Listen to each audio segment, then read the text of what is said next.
Μικρό παιδί στην πρώτη τάξη και το θυμάμαι σαν και τώρα.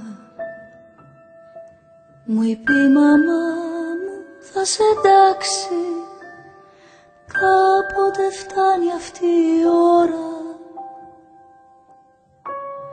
Άσε το χέρι μου και μόνη σου προχώρα, ήρθε η στιγμή κάποιος πουργίτη να πετάξει. Το ξέρα πως ο ουρανός δεν θα με χώραγε εμένα και χάθηκα μες στα παιδιά για να μην πάρουν μυρωδιά. Πως και τα δυο μου τα φτερά ήταν κομμένα και ήρθε η καρδιά να με διδάξει το παραμύθι πως τελειώνει.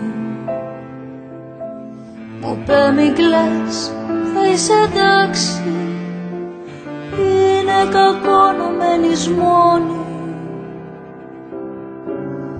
Ένα σπουργίτι δεν αντέχει τόσο χιόνι, αλλά σπουργίτια μια φωλιά πρέπει να φτιάξει. Το ξέρα πως ο ουρανός δεν θα με χώραγε εμένα κι ήταν η σκέψη μου σωστή. Πέτανε φίλοι και γνωστοί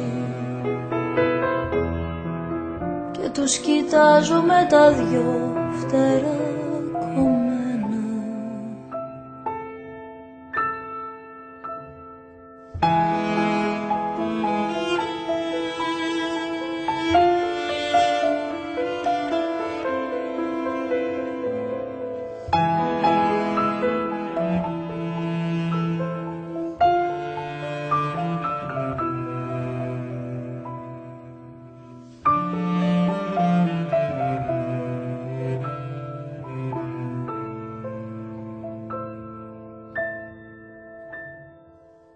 Ξέρα πως ο ουρανός δεν θα με χώραγε εμένα κι ήταν η σκέψη μου σωστή.